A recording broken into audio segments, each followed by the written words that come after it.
नदी किनारे बहुत से मछुआरे रहते थे और मछलियां पकड़ मच्छी बाजार में बेचा करते थे। पवन के पिता उसे मछलियां पकड़ने को हमेशा कहते, मगर वह सिर्फ मछली खाना पसंद करता और उसे फिश फ्राई करके खाना बहुत अच्छा लगता। एक दिन पवन के पिता ने कहा, देखो बेटा, हम मछुआरे हैं, अब मैं बूढ़ा हो गया हूँ, तबीयत ठीक नहीं रहती। सभी मछुआरों के लड़के अपने पिता की मदद करते हैं, तुम भी जाकर मछलियाँ पकड़ा करो। यूं बस पकाने खाने का शौक अच्छा नहीं होता। आप चिंता न करें, मैं समय आने पर सब संभाल लूंगा पिताजी, मुझे मच्छी पकड़ने का कोई शौक नहीं। पवन के पिता की बात का उस पर कोई असर न हुआ, इसलिए उन्होंने अपने बेटे को सबक सिखाने के लिए एक उपाय निकाला। पिताजी, आप मच्छी पकड़ने नहीं जा रहे?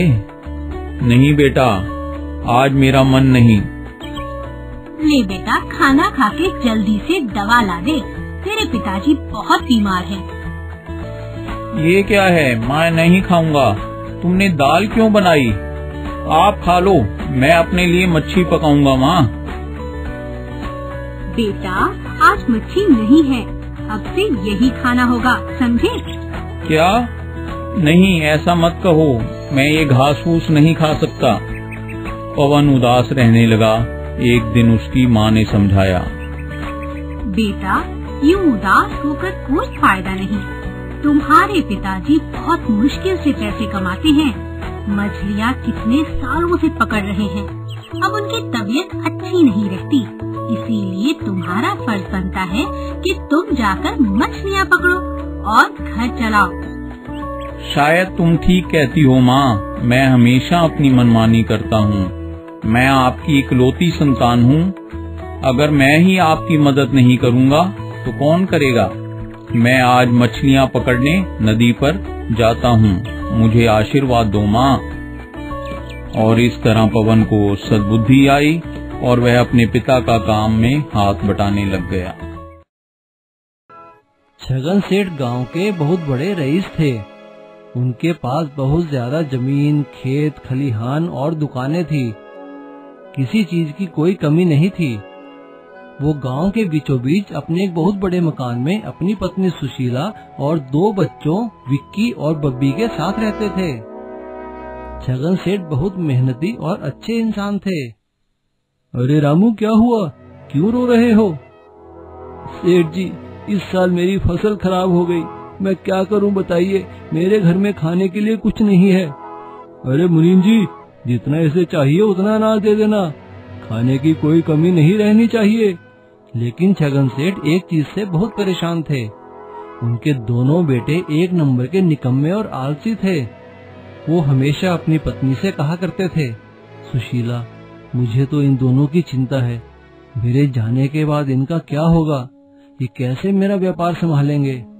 कोई बात नहीं जी, वक्त इन सबको संभाल लेगा। अरे तुम्हारी बात ठीक है, लेकिन वो वक्त आएगा कब?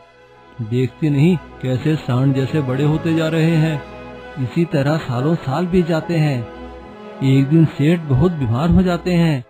वो अपने दोनों बच्चों को बुलाकर कहते हैं, बेटा, मैं तुम दोनों को एक काम देना चाहता हूँ। जो उसमें अव्वल आएगा, मैं उसी को सारा व्यापार, काम और जमीन जायदाद देकर जाऊंगा। हमें क्या करना होगा पिताजी? तुम दोनों को हमारे जंगल वाली पुरानी हवेली में जाना होगा। वहाँ पर 2 सुनहरी कारें हैं। तुम में से जिसकी कार सबसे चमकती हुई होगी, मैं उसी को सब कुछ दूंगा। ऐसा सुनते ही दोनों हवेली की तरफ चल पड़ते हैं। वो जंगल के रास्ते से बड़ी मुश्किल से हवेली में पहुँचते हैं। वो अंदर जाकर देखते हैं तो वहाँ 2 कारें खड़ी हुई थी। उनके ऊपर धूल मिट्टी जमी थी। विक्की बड़ी कार को साफ करता है। वो अंदर से सुनहरे रंग की थी। बब्बी, ये कार मेरी है, तू दूसरी कार को साफ कर। बब्बी विक्की से थोड़ा ज्यादा समझदार था। वो जैसे ही कार को साफ करता है, वो सुनहरे रंग की नहीं थी, लेकिन वो उसे चलने लायक बना देता है। और इधर विक्की की कार सुनहरे रंग की थी। साफ करने के बाद वो चमकने लगती है, लेकिन वो चल नहीं सकती थी। विक्की बब्बी से कहता है, बब्बी भाई, तेरी कार चल रही है ना, तू ऐसा कर, रस्सी से बांधकर मेरी कार को खींच ले, हम दोनों कारें लेकर घर जाते हैं। वे दोनों ऐसा ही करते हैं। वे दोनों घर के आंगन में लाकर दोनों कारें खड़ी कर देते हैं और अपने पिता को बाहर बुलाते हैं। दोनों कारों को देखकर सेठ अपनी सारी धन दौलत बब्बी को दे देता है। ये देखकर विक्की बोलता है, पिताजी, मेरी कार तो इससे ज्यादा चमक रही है, फिर भी आपने सारी दौलत बब्बी को क्यों दी? बेटा, तुम्हारी कार चमक रही है, लेकिन ये किसी काम की नहीं है। लेकिन असली सुनहरी कार तो बब्बी की है, जो चल सकती है और सोना कमा सकती है। इसलिए जीवन में हमेशा मेहनत करो और ऐसा काम करो जिससे तुम खुद की और औरों की मदद भी कर सको।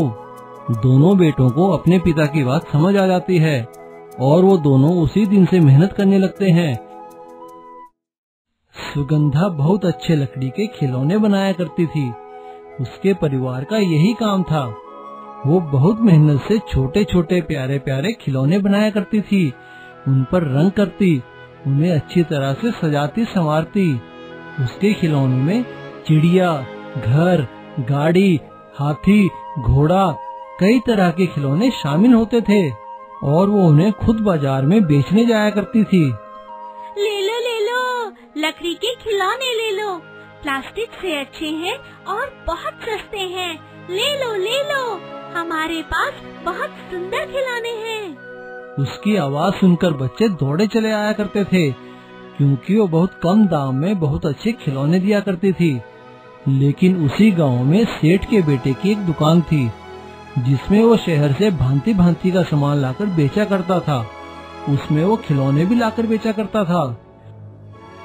लेकिन धीरे धीरे उसकी दुकान पर ग्राहक कम होने लगे, खासकर खिलौनों के ग्राहक। अरे मेरे मुन्ने, तू उदास क्यों है? देखो माँ, कह देता हूँ, बहुत हुआ। अगर ये लड़की गांव के बच्चों को इस तरह से खिलौने बेचेगी तो मैं शहर में जाकर दुकान खोल लूँगा। मुझे यहाँ पर रहने की कोई जरूरत नहीं। हाँ, समझ गई। इस लड़की की वजह से तेरा कारोबार ठीक नहीं चल रहा। जब देखो ये लकड़ी के खिलौने बेचने यहाँ आ जाती है और तेरे इतने अच्छे शहर के खिलौने खरीदने कोई नहीं आता। इसे तो मजा चखाना होगा। मेरे बेटे का कारोबार बंद करना चाहती है। हाँ। और इसी जलन के मारे एक दिन रात में वो सुगंधा के घर जाती है और उसके खिलौनों पर बहुत सारा पानी डाल देती है, जिससे उसके सारे खिलौने खराब हो जाते हैं। अरे माँ, सारे खिलौने खराब कैसे हो गए? यहाँ मेरे खिलौनों की टोकरी पर पानी किसने डाला? हे भगवान, आज मैं क्या बेचने जाऊंगी? खिलौनों के खराब हो जाने की वजह से उस दिन सुगंधा खिलौने नहीं बेच पाई। ये देखकर दोनों माँ बेटा बहुत खुश हुए। हाँ, अब कौन खरीदेगा ये गीले खिलौने? सारी लकड़ी बदबू मारेगी और रंग भी छोड़ देगी। आजा बेटा, कल से तेरी दुकान बहुत अच्छी चल रही है, उस पर ही ध्यान देना। अब वो दोनों रोज रात को जाते और उसके खिलौनों पर पानी फेंक दिया करते थे, जिससे सुगंधा के खिलौने हमेशा खराब हो जाया करते थे और वो खिलौने नहीं बेच पा रही थी। मेरे खिलौनों पर कौन पानी डाल जाता है? जरूर किसी की ये साजिश है। अपने खिलौनों पर रोज पानी पड़ता देख सुगंधा परेशान हो गई। ये सोचकर सुगंधा उदास होकर बैठ जाती है। तभी अचानक उसकी नजर अखबार में छपी एक खबर पर जाती है, जिसमें लिखा था कि एक खिलौना कंपनी को लकड़ी के खिलौने बनाने वाले की आवश्यकता है। सुगंधा उस कंपनी में जाती है और अपने बनाए लकड़ी के खिलौने दिखाती है। कंपनी वालों को उसके बनाए खिलौने पसंद आते हैं और वे उसे नौकरी पर रख लेते हैं। अब सुगंधा को अपने खिलौने बेचने के लिए दर दर की ठोकरें खानी नहीं पड़ रही थी। अब वो बड़ी शान से सुबह नौकरी पर जाती और शाम को घर वापस आ जाती। ये देखकर गांव के बच्चों ने सुगंधा से कहा, दीदी, अब तो तुम्हारी नौकरी लग गई है, लेकिन फिर भी हमें तुम्हारे खिलौने चाहिए। क्या रविवार के दिन जब तुम्हारी छुट्टी होती है, हम तुम्हारे घर में आकर खिलौने खरीद लिया करें? हाँ, क्यों नहीं, मुझे बहुत खुशी होगी। शिकारपुर में सोनू नाम का एक लड़का रहता था। वो बहुत ही भोला था। एक दिन स्कूल के बाद कुछ लड़के उसे कहते हैं, सोनू चलो आम तोड़ के आते हैं। हाँ ठीक है, चलो मैं चलता हूँ। लेकिन जैसे ही सारे बच्चे आम तोड़ने के लिए आम के पेड़ पर चढ़ते हैं तो अचानक एक डाली टूट जाती है और कुछ बच्चे नीचे गिर जाते हैं। उनमें से एक बच्चा बोलने लगता है, अरे आज हमें चोट लग गई, ये सोनू की वजह से लगी है। अगर ये सोनू नहीं आता तो हमें चोट नहीं लगती। और वो सब मिलकर सोनू को मनहूस सोनू के नाम से चिढ़ाने लगते हैं। नहीं नहीं, मैं मनहूस नहीं हूँ, ऐसा नहीं है, मुझे ऐसा मत कहो। और अब बच्चों के साथ साथ सभी गांव वाले भी सोनू को मनहूस सोनू कह के चिढ़ाने लगते हैं। समय के साथ सोनू बड़ा हो जाता है, लेकिन अभी भी गांव में सभी उसे मनहूस सोनू के नाम से ही बुलाते हैं, क्योंकि वो जहाँ भी जाता है वहाँ पे सारे काम बिगड़ जाते हैं। एक बार सोनू घूमता घूमता अपने मामा के घर जाता है। वहाँ पे उनके खेत में फसल कटाई का काम चल रहा था। सोनू अपने मामा से कहता है, मामा मामा, मैं भी आपके साथ चलूं खेत में फसल काटने के लिए? हाँ बेटा चलो। लेकिन सोनू जैसे ही खेत में फसल काटने के लिए जाता है तो अचानक एक मजदूर वहाँ पे जली हुई बीड़ी फेंक देता है। उस कारण पूरी फसल जलकर राख हो जाती है। वहाँ काम करने वालों में से एक सोनू के गांव का भी था। अरे भाइयों, फसल तो जलनी ही थी, यहाँ पे ये मनहूस सोनू जो खड़ा है, मारो इसे। और सभी लोग सोनू को मारने लगते हैं, लेकिन सोनू के मामा बीच बचाव करके उसे बचा लेते हैं। सोनू अपना सा मुंह लेकर घर वापस आ जाता है। एक दिन सोनू को किसी जरूरी काम से शहर जाना था, लेकिन वो शहर जाए भी तो कैसे जाए। और वो जब भी शहर जाने के लिए बस में सवार होने लगता तो बस का ड्राइवर उसे मना कर देता। अरे सोनू, चल उधर नीचे, मेरी बस में मत बैठ, तू तो मनहूस है मनहूस, खुद तो मरेगा ही और सवारियों को भी मरवाएगा, चल उधर नीचे। सोनू बहुत दुखी होता है। तभी उसे एक आइडिया आता है। हाँ, ये ठीक रहेगा, मैं अपना सिर कंबल से ढक लेता हूँ, फिर मुझे कोई पहचान नहीं पाएगा। सोनू ऐसा ही करता है। वो शहर जाने की टिकट लेकर बस में बैठ जाता है और कोई उसे पहचान नहीं पाता। बस जैसे ही ढलान से उतरकर नदी के पास पहुँचने वाली होती है, तभी अचानक खिड़की से एक हवा का झोंका आता है और सोनू का कंबल हट जाता है। बस का ड्राइवर आगे लगे शीशे में से सोनू को देखकर पहचान जाता है और वो एकदम नदी के पास आकर ब्रेक लगा देता है और पीछे आकर सोनू को मारने लगता है। बस सोनू मनहूस, तेरे को मना किया था ना मेरी बस में मत बैठ, तू फिर बस में बैठ गया, चल उतर नीचे। लेकिन तभी अचानक बस का कंडक्टर जो नीचे उतर गया था, वो आकर बस के ड्राइवर से कहता है, अरे उस्ताद, अच्छा हुआ तुमने इसे देखकर ब्रेक लगा दी, अगर हम आगे जाते तो सभी नदी में डूब जाते, आगे पुल टूटा हुआ है। क्या कहा? ड्राइवर सोनू से कहता है, मुझे माफ कर देना सोनू बेटा, आज तुम्हारे कारण हम लोग मरते मरते बचे हैं। अब तुम मनहूस सोनू नहीं, एक अच्छे सोनू हो, हम तुम्हें वैसे ही मनहूस समझते थे। और अब सभी लोग सोनू का साथ देने लगते हैं।